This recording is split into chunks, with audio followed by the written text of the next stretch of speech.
అందరికీ నమస్కారం. ఈరోజు కథ డెవిల్ బాస్ ఎపిసోడ్ నెంబర్ 23. ఈ స్టోరీ మీకు నచ్చితే తప్పకుండా లైక్ చేసి మన ఛానల్ని సబ్స్క్రైబ్ చేసుకోండి. ఇక స్టోరీలోకి వెళ్దాం. ప్రేమలో పడితే మనుషులు మారిపోతారంటారు. అది ఈ అర్జున్ గాడి విషయంలో బాగా నిజమైంది.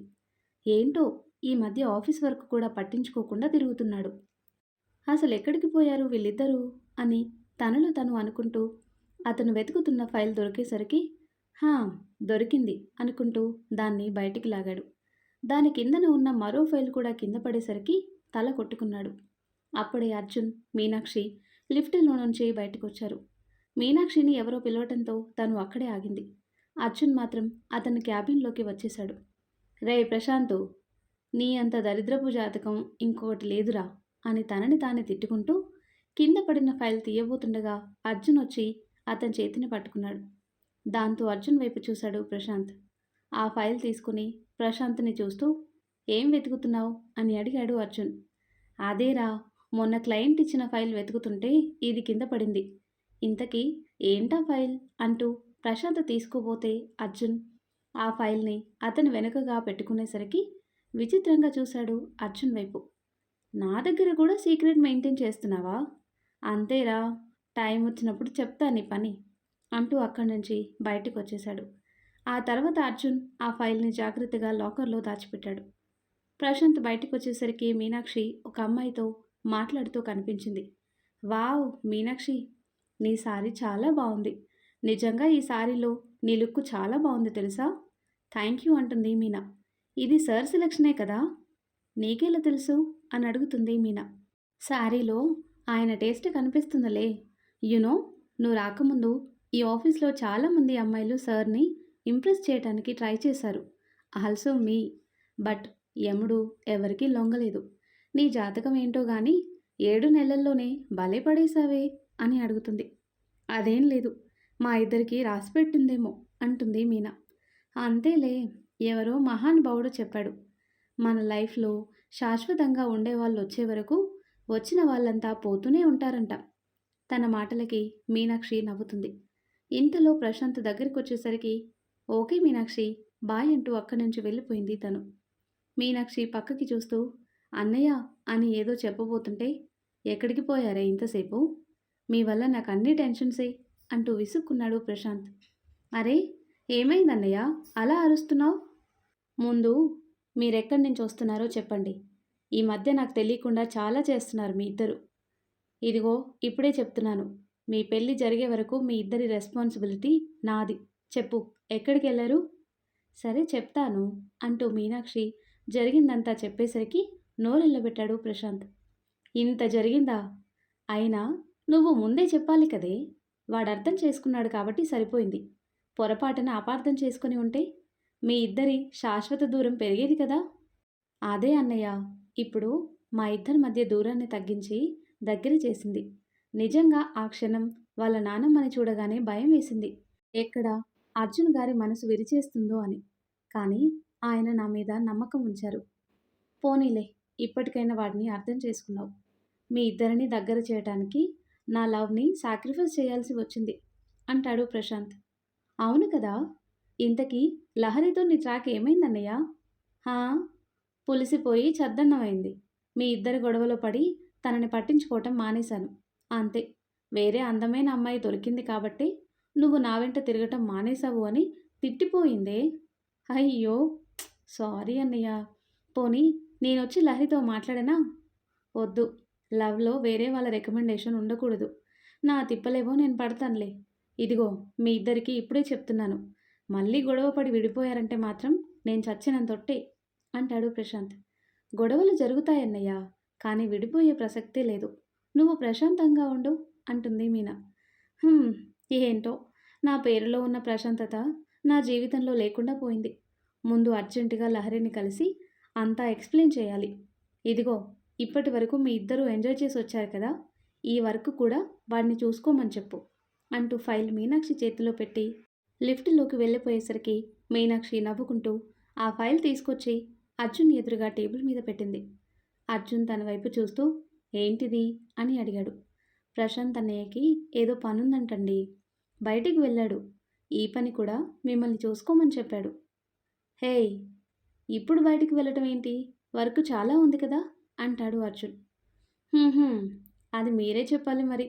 ఉదయం నుంచి తమరు చేసిందేంటట? పాపం అన్నయ్య పని మీద కాసేపు బయటికి వెళ్తే అరుస్తున్నారు. పని చూసుకోండి అని తనలో తనే నవ్వుకుంటూ అతని పక్కన నిలబడి ఫైల్స్ అందిస్తుంది. ఇంతకీ ఎక్కడికెళ్ళాడు అని అడుగుతాడు అర్జున్. పనుందన్నాడు. ఏం చెప్పలేదు సార్. ఓకే. ఆ సెకండ్ ఫైల్ ఇటివ్వు అంటూ పనిలో మునిగిపోయాడు అర్జున్.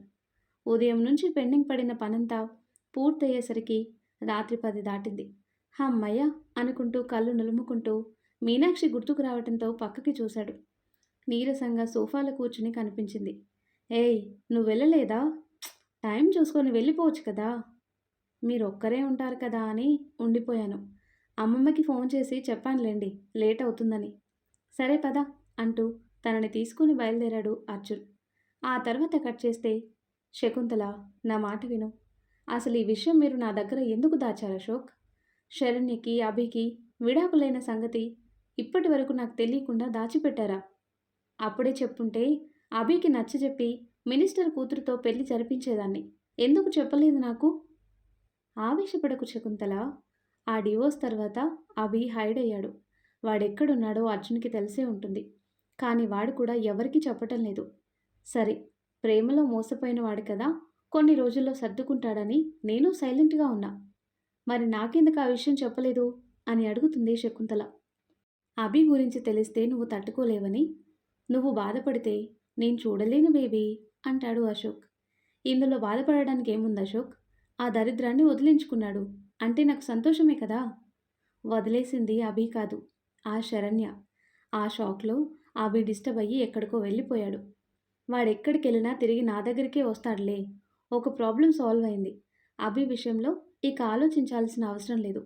అలాగే అర్జున్ కూడా ఆ మీనాక్షిని వదిలేసేలా చేయాలి. దానికోసమే ఆ శరణ్యకి డబ్బు ఆశ చూపించి ఇండియాకి రప్పించాను. ప్లాన్ అంతా పర్ఫెక్ట్గానే చేసింది. కానీ మన అర్జున్ దాన్ని పసిగట్టేశాడు. ఇంతలో అశోక్ ఫోన్ రింగ్ అయింది. ఫోన్ తీసి లిఫ్ట్ చేశాడు. హలో. హలో అశోక్ చక్రవర్తి గారు. నేను శరణ్ని మాట్లాడుతున్నాను. ఏంటి చెప్పు. నేను చెప్పేదేం లేదండి. మీరే నాకు ఇవ్వాల్సిన బ్యాలెన్స్ ఇచ్చేస్తే నేను వెళ్ళిపోతాను అంటుంది శరణ్య. ఏంటి ఇచ్చేది? వాళ్ళిద్దరిని విడదీయమంటే ఇంకా స్ట్రాంగ్గా కలిసిపోయేలా చేశావు. నీ వల్ల ఇంకో తలనొప్పి యాడ్ అయింది నాకు. అదంతా నాకు తెలీదు. నాకు రావాల్సిన అమౌంట్ ఇవ్వాల్సిందే అంటుంది శరణ్య. ఏంటి బెదిరిస్తున్నావా? నీ బెదిరింపులు నా దగ్గర పెట్టుకోకు. పని పూర్తవ్వలేదు కాబట్టి నేను మనీ ఇవ్వను. ఇంతకుముందు నీకు ఇచ్చిన అమౌంట్ కూడా తిరిగి ఇచ్చేయాలి. అర్థమైందా అంటూ కోపంగా ఫోన్ కట్ చేశాడు అశోక్. హలో. ఛ, ఈయన కూడా హ్యాండ్ ఇచ్చాడు. అసలు ఈ మీనా వల్లే ఇదంతా. నేను చెప్పింది నమ్మకుండా ఆ అర్జున్ని నమ్మింది. దానివల్ల నాకు 20 కోట్లు రాకుండా పోయాయి. ఛ, మీనా, నిన్ను, ఆ అర్జున్ని సంతోషంగా ఉండనివ్వనే అని అనుకుంటుంది శరణ్య. ఆ తర్వాత కట్ చేస్తే, మీనాక్షికి పొలమారేసరికి అర్జున్ తన తల మీద తడుతూ మంచినీళ్ళు తాగించాడు. నెమ్మదిగా తిను. లేదు సార్, ఎవరో తలుచుకుంటున్నట్టున్నారు. ఇంకెవరు? మీ అక్కయ్య ఉంటుంది. తను అనుకున్నది జరగలేదు కాబట్టి ఆ అశోక్ చక్రవర్తి తనకి డబ్బులిచ్చుండడు. దాంతో నిన్ను తిట్టుకుంటూ ఉంటుంది అంటాడు అర్జున్. మీకెలా తెలుసు అని అడుగుతుంది మీనా. వాళ్ళ ఆలోచనలని బట్టి గెస్ చేశానులే. మీనాక్షి ఆలోచనలో పడేసరికి, ఓయ్, నువ్వు అంతగా ఫీల్ అవ్వాల్సిన అవసరం లేదు. తిను, ఇప్పటికే లేట్ అయింది అని అర్జున్ చెప్పేసరికి ఆలోచనలన్నీ పక్కన పెట్టి భోజనం తింటుంది. బాగా ఆలస్యమయ్యేసరికి హోటల్లో భోజనం చేసి తిరిగి ఇంటికి బయలుదేరారు అర్జున్, మీనాక్షి. మీనాక్షి మౌనంగా కూర్చునేసరికి, ఏమైంది అని అడిగాడు అర్జున్. ఏం లేదు సార్. ఎటు చూసినా మన రిలేషన్కి అందరూ వ్యతిరేకంగానే ఉన్నారు. అటు మీ అమ్మగారు, నానమ్మగారు, ఇటు మా అక్క. ఏం జరుగుతుందో అని భయంగా ఉంది సార్ అంటుంది మీనా. ఏమైనా జరగచ్చు, కానీ నా నుంచి దూరం అయ్యే ఆలోచన మాత్రం రానివ్వకు. అలా వచ్చిందంటే నేను మాత్రం ఊరుకోను అంటాడు అర్జున్. మీరు కూడా ఇలా భయపడతారేంటి? నాకైతే ఆ ఆలోచన ఎప్పటికీ రాదు. మీకు రాకుండా చూసుకోండి చాలు అంటుంది మీనా. అర్జున్ షార్ప్గా తన వైపు చూశాడు. ఏంటా చూపు?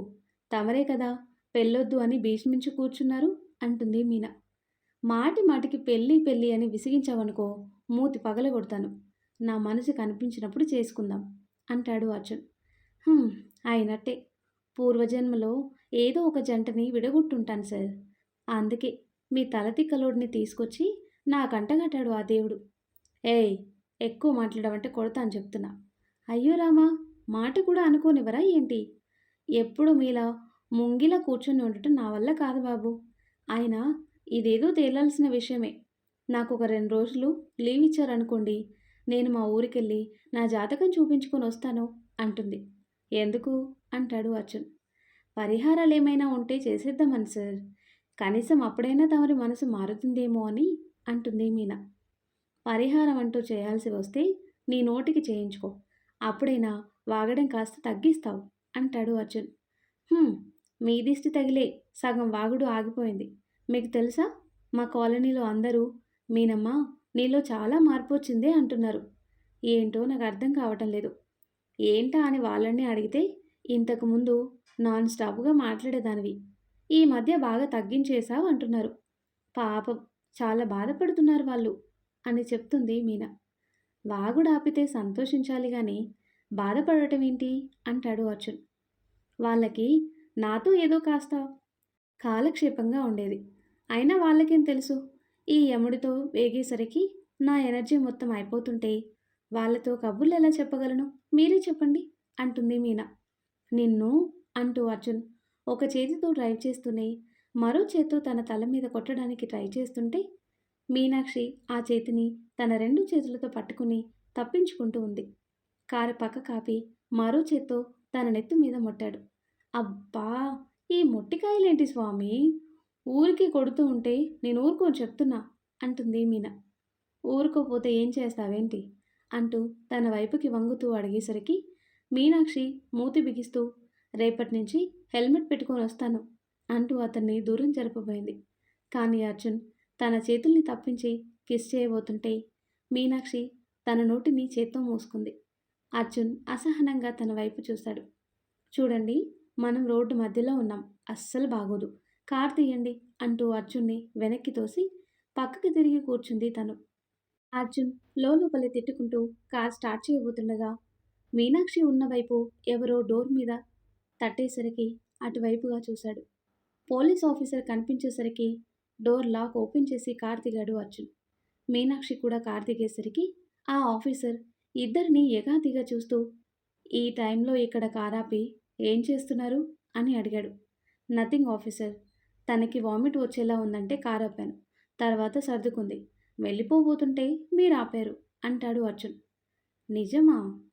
కానీ నాకు అలా అనిపించటం లేదే. పైగా పక్కనున్న ఈ ఫిగర్‌ని చూస్తుంటే తేడాగా ఉంది. సెటప్పా?" అని ఆయన కన్ను గిట్టుతూ అడిగేసరికి అర్జున్ కోపంగా ఆయన చెంప మీద లాగి పెట్టి కొట్టాడు. మీనాక్షి భయంతో అర్జున్ చేతిని గట్టిగా పట్టుకుంది. ఆ పక్కనే దాన్ని వీడియో తీస్తూ ఒక కానిస్టేబుల్ బయటికొచ్చాడు. "డ్యూటీలో ఉన్న ఆఫీసర్ మీద చేయి చేసుకుంటావా? సాక్ష్యంతో సహా బుక్ అయ్యావు. ఇప్పుడు ఎవరు నిన్ను కాపాడుతారో నేను చూస్తాను. కానిస్టేబుల్, ఇద్దరిని బండెక్కించండి" అంటాడు. "ఎక్స్క్యూజ్ మీ, తనెక్కడికి రాదు. కావాలంటే నన్ను తీసుకెళ్ళండి. తనని ఇంటికి పంపించండి" అంటాడు అర్జున్. "ఎవరిని ఎక్కడికి పంపించాలో మాకు బాగా తెలుసులేరా. ఎక్స్క్యూజ్ మీ, మీ నోటికి అదుపు లేకపోతే నా చేతికి పని చెప్పాల్సొస్తుంది" అంటాడు అర్జున్.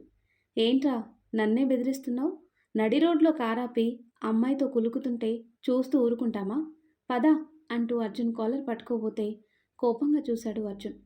ఆ చూపుకి జడుసుకున్న కానిస్టేబుల్స్ భయంగా చూస్తుంటే, "ఏం చూస్తున్నారు? ఆ అమ్మాయిని కూడా తీసుకురండి" అంటూ అర్జున్ చెయ్యి పట్టుకుని లాక్కెళ్ళి జీప్లో పడేశాడు. "చూడండి ఆఫీసర్, ఒక ఆడపిల్లని ఇలా మీరు అరెస్ట్ చేసే రైట్స్ లేవు. మర్యాదగా తనని వదిలేయండి" అంటాడు అర్జున్. "వదలను. ఏం చేస్తావు? హా, చెప్పు." "దాన్ని బ్రోతల్ కింద బుక్ చేసి" అన్న అతని మాట పూర్తి కాకుండానే అర్జున్ కోపంగా పిడికిలి బిగించాడు. అంతలోనే మీనాక్షి కంగారుగా "అర్జున్ గారు" అని పిలుస్తూ పక్కనున్న కానిస్టేబుల్ని తోసేసి అర్జున్ దగ్గరికి పరిగెత్తికెళ్ళింది. తాను దగ్గరకు వచ్చేసరికి ఆ ఆఫీసర్ తన చెయ్యి పట్టుకుని వెనక్కి లాగి చెంప మీద కొట్టాడు. అప్పటి వరకు కంట్రోల్ చేసుకుంటున్న అర్జున్ అతను మీనాక్షిని కొట్టేసరికి జీప్ దిగుతూనే అతన్ని గుండెల మీద తన్నాడు. అడ్డుకున్న కానిస్టేబుల్ని కూడా కొట్టిపడేసి మీనాక్షిని పైకి లేపుతూ గుండెలకి హత్తుకున్నాడు. భయపడకు, ఏం కాదు అంటూ తన కన్నీళ్లు తుడిచి తనని కార్ దగ్గరికి తీసుకువచ్చి లోపల కూర్చోబెట్టాడు. కార్ డోర్స్ లాక్ చేసిన తర్వాత అర్జున్ చాలాసేపు బయటే ఉండిపోయాడు. అప్పటికే భయంతో వణుకుతున్న మీనాక్షి ఏడుస్తూ కూర్చుంది. 10 నిమిషాలకి అర్జున్ వచ్చి కార్ స్టార్ట్ చేశాడు. సరాసరి మీనాక్షి ఇంటి దగ్గర కారాపి తనకి ధైర్యం చెప్పి ఇంట్లోకి పంపించాడు. ఆ తర్వాత కట్ చేస్తే ఉదయాన్నే ఉలిక్కిపడి నిద్ర లేచింది మీనాక్షి. అది గమనించిన బామ్మ ఏమైందే అంటూ దగ్గరికి వచ్చేసరికి చెమటలు తుడుచుకుంటూ ఏం లేదమ్మమ్మ, ఏదో పీడకల అంటూ లేచి వాష్రూంలోకి వెళ్ళింది. ఏమైంది ఈ పిల్లకి, రాత్రి నుంచి అదోలా ఉంది అనుకుంటూనే టిఫిన్ ప్రిపేర్ చేస్తుంది. అప్పుడే మీనాక్షి ఫోన్ రింగ్ అయ్యేసరికి ఎవరా అని ఫోన్ తీసి చూసి అర్జున్ పేరు కనిపించేసరికి నవ్వుతూ ఫోన్ లిఫ్ట్ చేసింది బామ్మ. హలో అర్జున్ బాబు, ఏంటి మా మీనమ్మని వదిలి ఉండలేకపోతున్నారా? పొద్దున్నే ఫోన్ చేసేశారు. త్వరగా పెళ్లి చేసుకోండి, శాశ్వతంగా మీ దగ్గరే ఉండిపోతుంది అంటుంది బామ్మ. దానికి ఇంకా టైం ఉందిలే బామ్మగారు. మీనాక్షి ఏం చేస్తుంది? స్నానం చేస్తుంది. రాత్రి నుంచి అదోలా ఉంది. ఏం జరిగింది బాబు? ఎవరమ్మమ్మ అంటూ తలదుడుచుకుంటూ లోపలికి వస్తూ అడిగింది మీనాక్షి. ఇంకెవరు, నీకు కాబోయే మొగుడు. సారా, ఇటివు అంటూ ఫోన్ లాక్కొని బయటికి వచ్చి చెవి దగ్గర పెట్టుకుంది. సార్, మీరు బాగానే ఉన్నారా? ఆ పోలీసులు మళ్ళీ వచ్చారా? కంగారు పడకే, నేను బాగానే ఉన్నాను. అది కాదు సార్, రాత్రి ఆ పోలీసుల్ని కొట్టారు కదా, మీ మీద కేసు పెడతారేమో అని భయంగా ఉంది. వాళ్ళ బొంద, అంత సీన్ లేదు. అసలు వాళ్ళు పోలీసులే కాదు. కాదా? ఏమంటున్నారు సార్? నిజమే మీనాక్షి, వాళ్ళు పోలీసులు కాదు, కిరాయి రౌడీలు. ఇదంతా ఆ కారుణ్యగాడు ఆడించిన డ్రామా. అవునా అంటుంది మీనా. అవును, రాత్రి వాళ్ళ బిహేవియర్ని బట్టి నాకు డౌట్ వచ్చింది. నిన్ను కారులో కూర్చోబెట్టిన తర్వాత 4 ఉతికితే వాళ్ళే బయటపడ్డారు. అప్పుడే వాడికి కారుణ్య ఫోన్ చేశాడు. వాడి మాటల్ని బట్టి అంతా వాడి ప్లానే అని అర్థమైంది. నిన్ను ఇంట్లో దించిన తర్వాత వెళ్ళి వాడిని 4 పీకొచ్చాను. నువ్వేం టెన్షన్ పడకు అంటాడు అర్జున్. టెన్షన్ పడకుండా ఎలా ఉంటాను చెప్పండి? రాత్రి నుంచి నా మైండ్ పనిచేయటం లేదు అసలు. Thank God. మీకేం ప్రాబ్లం లేదు కదా? ఏంటి ఇంకా టెన్షన్గా ఉందా? సరే, కారు పంపిస్తాను, ఇంటికి రా, నీతో మాట్లాడాలి. ఇంటికా? ఆఫీస్లో మాట్లాడుకుందాం సార్. ఏ, ఇంట్లో మాట్లాడితే ఏమైందంట అంటాడు అర్జున్. అది కాదు, నేను మీ ఇంట్లో అడుగు పెట్టనని చెప్పాను కదా. ఇంకోసారి ఆ మాట అన్నావంటే ఇంకెక్కడ అడుగు పెట్టడానికి లేకుండా కాళ్ళు విరిచేస్తాను, ఏమనుకున్నావు అంటాడు అర్జున్. ఇంతకుముందు బయటికి తోసేసి లోపలికి అడుగు పెట్టొద్దని చెప్పింది తమరే అంటుంది మీనా. ఏయ్, ఎంతకాలం అదే పట్టుకుని వేలాడతావే? జరిగిన అవమానం అలాంటిది మరి. నోర్మొయ్, ఎక్కువ మాట్లాడవంటే మూతికి కుట్టేస్తాను, జాగ్రత్త. కారుస్తుంది, మూసుకొనిరా. సరే, కానీ ఒక కండిషన్ అంటుంది. ఏంటి? నేను వచ్చేసరికి మీరే స్వయంగా గేట్ ఓపెన్ చేసి నన్ను లోపలికి ఆహ్వానించాలి అంటుంది మీనా. హారతి కూడా పట్టుకురమ్మంటావా? ఎక్స్ట్రాలు చేయకు అంటాడు అర్జున్. అయితే నేను రాను పోండి. బయటికి గెంటడానికి ముందొచ్చిన చెయ్యి లోపలికి ఆహ్వానించడానికి సహకరించడం లేదు తమరికి. అలాంటి చోటుకొచ్చి మళ్ళీ నా మర్యాదని నేను పోగొట్టుకోలేను అంటుంది మీనా. అబ్బా, సరే, నేను గేట్ తీయాలి అంతే కదా, తీస్తాను, వచ్చి తగలడు. ఓకే సార్ అంటూ మీనాక్షి తనలో తనే నవ్వుకుంటూ అమ్మమ్మ అంటూ లోపలికి పరిగెత్తింది. ఫోన్ కట్ చేసి అర్జున్ కూడా తనలో తనే నవ్వుకుంటూ రాత్రి జరిగిన సంఘటన గుర్తు చేసుకుంటాడు. మీనాక్షిని పైకి లేపి తనని ఓదారుస్తూ కారులో కూర్చోబెట్టాడు అర్జున్. ఆ తర్వాత వాళ్ళని పట్టుకొని చితక్కొడుతూ ఎవడు పంపించాడు మిమ్మల్ని చెప్పండి అంటూ కొడుతున్నాడు. అప్పుడే కింద పడిన ఆ రౌడీల ఫోన్ రింగ్ అయ్యేసరికి ఫోన్ తీసి చెవి దగ్గర పెట్టుకున్నాడు అర్జున్. పని పూర్తయిందా అని కారుణ్య వాయిస్ వినిపించేసరికి ఇదంతా అతని ప్లానే అని అర్థమై వాళ్ళని వదిలేసి మీనాక్షిని తీసుకుని అక్కడి నుంచి వెళ్ళిపోయాడు. తనని ఇంటి దగ్గర దించేసి సరాసరి కారుణ్య ఇంటికి వచ్చాడు అర్జున్. లోపలికి వస్తూనే కారుణ్య అని అరిచేసరికి కారుణ్యతో పాటు అశోక్, శకుంతల కూడా బయటకు వచ్చారు. నాన్న అర్జున్ అంటూ శకుంతల దగ్గరికి రాబోతుంటే అర్జున్ చెయ్యి అడ్డు చూపించి నేను మీకోసం రాలేదు అంటూ కారుణ్య కాలర్ పట్టుకుని 2 చెంపలు వాయిస్తుంటే అశోక్ అడ్డుకుని అర్జున్ని ఆపాడు. ఏం చేస్తున్నావు అర్జున్? వాడిని ఎందుకు కొడుతున్నావు? కొట్టాలా చంపాలా? నా మీదకి రౌడీలని పోలీసుల వేషం వేసి పంపించాడు వీడు అని చెప్పగానే అశోక్ షాక్ అవుతూ కారుణ్య వైపు చూశాడు. కారుణ్య సూటిగా ఆయన కళ్ళలోకి చూస్తూ కళ్ళు ఆర్పేసరికి అశోక్ తడబడుతూనే అర్జున్ వైపు తిరిగాడు. వాడలా ఎందుకు చేస్తాడు? నువ్వే ఏదో పొరబడి ఉంటావు. నేను పొరబడి రాలేదు, కన్ఫర్మ్ చేసుకుని వచ్చాను. ఎందుకు చేశావు అంటూ కారుణ్య కాలర్ పట్టుకున్నాడు అర్జున్. మీనాక్షిని భయపెట్టడానికి చేశాను అని కారుణ్య అన్న మాటలకి అర్జున్ మరింత షాక్ అయ్యాడు. వాట్ అంటాడు. అవును, తనని భయపెట్టడానికే చేశాను. నీతో ఉంటే ప్రతి క్షణం ఒక పరీక్ష అని తనకి తెలియాలి. ఇప్పుడు మిస్ అయి ఉండొచ్చు, కానీ ఇదే మళ్ళీ మళ్ళీ జరుగుతుంది. తనని నీతో ప్రశాంతంగా ఉండనివ్వను. నీతో ఉండే ప్రతి క్షణం దానికి ఏదో ఒక సమస్య వస్తూనే ఉంటుంది. చివరికి ఇవన్నీ భరించలేక నిన్ను వదిలేసిపోతుంది. ఇదే నా టార్గెట్, అర్థమైందా అంటాడు కారుణ్య. రేయ్ నిన్ను అంటూ అర్జున్ కోపంగా కొట్టబోతుంటే శకుంతల వచ్చి అడ్డుకుంది. ఆ అలగా దానికోసం మీ ఇద్దరు గొడవ పడతారేంట్రా అంటుంది. మిస్సెస్ శకుంతలాదేవి, నోరు అదుపులో లేకపోతే మీ సవితి కొడుక్కి పట్టిన గతే మీకు పడుతుంది అంటాడు అర్జున్. అర్జున్, తను మీ అమ్మ అన్న విషయం మర్చిపోవద్దు. ఏయ్, అమ్మ అన్న పదానికే కలంకం, అలా పిలవద్దు. ఇంకోసారి వీడు మీనాక్షి జోలికొస్తే చంపేస్తాను, మైండ్ ఇట్ అని కోపంగా వార్నింగ్ ఇచ్చి అక్కడి నుంచి వెళ్ళిపోయాడు అర్జున్. ఆలోచనలో ఉన్న అర్జున్ కార్ సౌండ్ వినిపించేసరికి మీనాక్షి వచ్చిందని అర్థమై కిందకొచ్చాడు. వాచ్మెన్ గేటు తీసినా లోపలికి వెళ్లకుండా డ్రైవర్ని ఆపేసింది మీనాక్షి. అర్జున్ గేటు దగ్గరికి వస్తూ కార్ గేటు బయటే ఆగిపోయేసరికి దీనికి పొగరెక్కువ అని తిట్టుకుంటూనే వాచ్మెన్ని గేట్ క్లోజ్ చేయమని చెప్పాడు.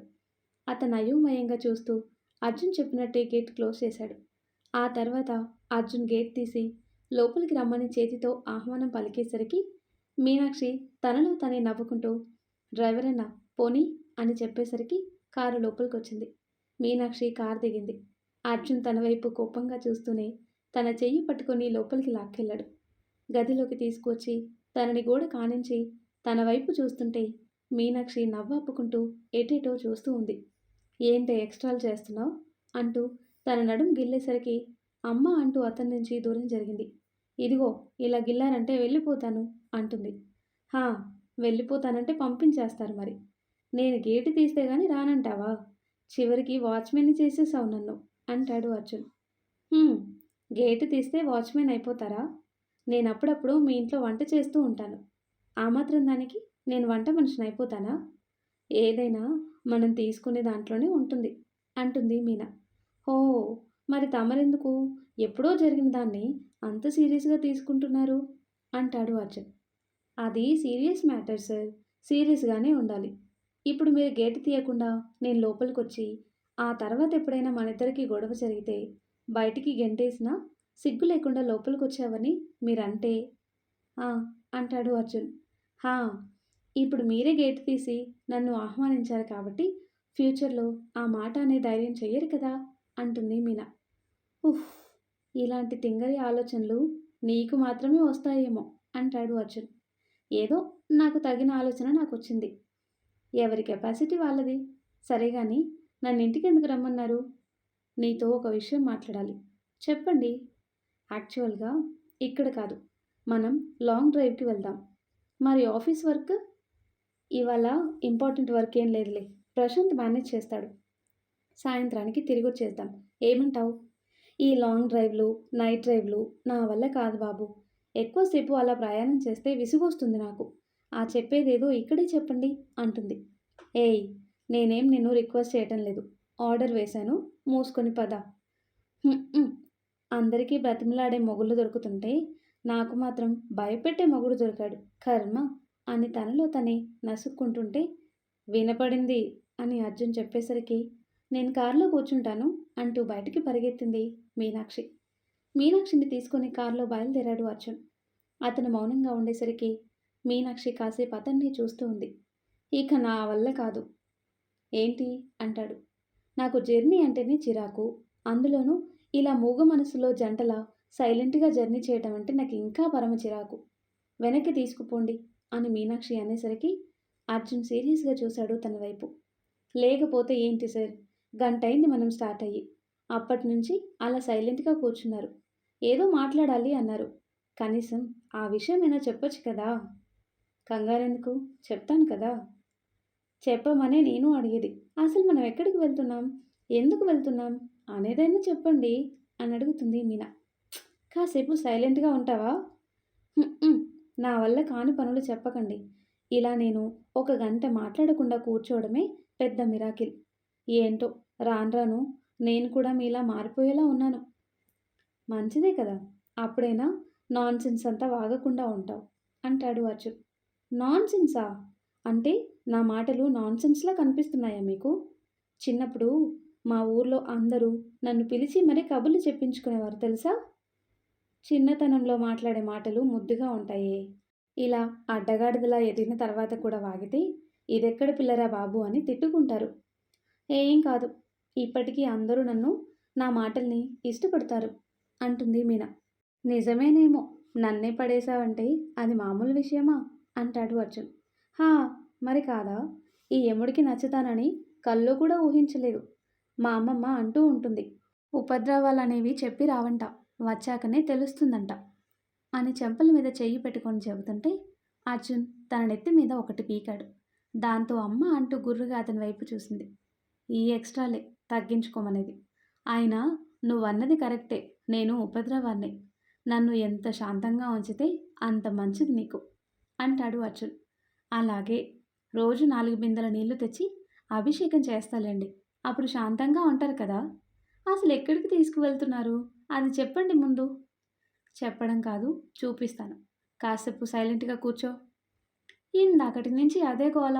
మీరు మాట్లాడరు, మాట్లాడేవారిని మాట్లాడనివ్వరు అంటుంది మీనా. ఏం మాట్లాడాలి? ఊరికే మాట్లాడటం నాకు అలవాట్లేదు అంటాడు అర్జున్. అవునవును. మీకు తిట్టటం, అరవటం అయితే త్వరగా వచ్చేస్తాయే. ఇప్పుడు నువ్వు సైలెంట్‌గా కూర్చోలేదో ఇటు నుంచి ఇటే హనీమూన్‌కి తీసుకెళ్ళిపోతాను అంటాడు అర్జున్. హా! మరి పెళ్ళి? అంటుంది మీనా. తర్వాత చూద్దాం. వద్దులేండి అంటూ నోటి మీద వేలేసుకొని సైలెంట్‌గా కూర్చుంది మీనాక్షి. అర్జున్ మొహంలో కనిపించిన నవ్వు వచ్చి మాయమైంది. ఆ తర్వాత కట్ చేస్తే అర్జున్ కొట్టిన దెబ్బలకి వాచిన చెంపలని తడుముకుంటూ కోపంగా అక్కడే కూలబడ్డాడు కారుణ్య. శకుంతల ఫోన్ మాట్లాడుతూ అటువైపు వచ్చి కారుణ్యని చూసి ఫోన్ కట్ చేసి దగ్గరకొచ్చింది. ఏంటి నాన్న, ఆఫీస్‌కి వెళ్ళలేదా అని అడుగుతుంది. లేదు మామ్, ఈ మొహం పెట్టుకొని వెళితే అందరూ నన్ను చూసి నవ్వుతారు. నిజమేరా, చెంపలు మొత్తం వాచిపోయాయి. అయినా ఎందుకలా చేసావు చెప్పు? అర్జున్ మీద నీ కోపం తగ్గలేదా? వాడి మీద నాకెందుకు కోపం ఉంటుంది మామ్? నా కోపం ఆ మీనాక్షి మీదే. అది అర్జున్ లైఫ్‌లో ఉంటే నువ్వు బాధపడతావు. నీకోసం ఇదంతా చేశాను.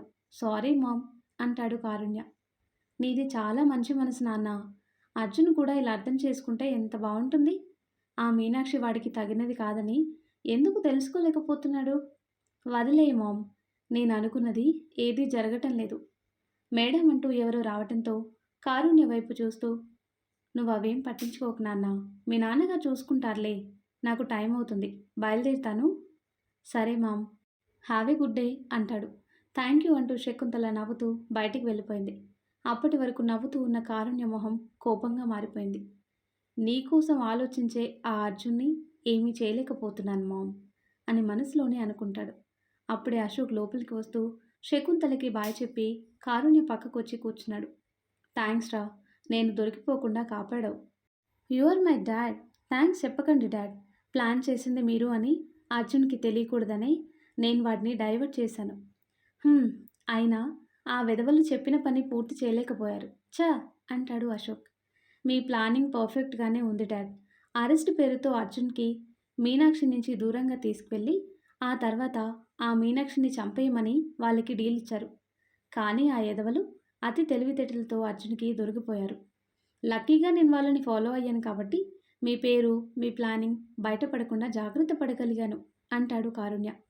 నిజమేరా, మనం మీనాక్షిని చంపబోతున్న విషయం అర్జున్‌కి తెలిసేలోపు అంతా ముగించేయాలి. కానీ డాడ్, దాన్ని చంపటం అవసరమంటారా? అవసరమే కారుణ్య. అర్జున్‌కి తన మీద ప్రేమే కాదు, నమ్మకం కూడా చాలా బలంగా ఉంది. అందుకే మనం ఏం ప్లాన్ చేసినా వర్కౌట్ కావటం లేదు. మీ అమ్మ కోరుకున్నట్టు అర్జున్ లైఫ్‌లో తనుండకూడదు అంటే చావాలి. వేరే దారి లేదు. బట్ తన చావు చాలా నార్మల్‌గా ఉండాలి. ఎవరికీ అనుమానం రాకూడదు. ముఖ్యంగా ఆ అర్జున్‌కి. హ్మ్. కరెక్టే.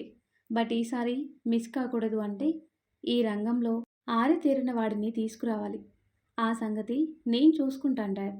ప్రొఫెషనల్ కిల్లర్స్ ఎవ్వరికీ అనుమానం రాకుండా పని పూర్తి చేసుకొని వెళ్ళిపోతారు. మన పేరు బయటపడే అవకాశమే ఉండదు అంటాడు కారుణ్య. Good idea. త్వరగా ఆ పని చూడైతే అంటాడు అశోక్. ఓకే డాడ్ అంటూ కారుణ్య లేచి బయటికి వెళ్ళిపోయాడు. అశోక్ ఆలోచిస్తూ కూర్చున్నాడు. మరి ఆ తర్వాత ఏం జరుగుతుందో నెక్స్ట్ వీడియోలో తెలుసుకుందాం. ఎంతో ఇంట్రెస్టింగ్గా ఉండే ఈ స్టోరీ నెక్స్ట్ పార్ట్స్ కోసం ఈ వీడియో లైక్ చేసి మన ఛానల్ని తప్పకుండా సబ్స్క్రైబ్ చేయండి. Thanks for watching.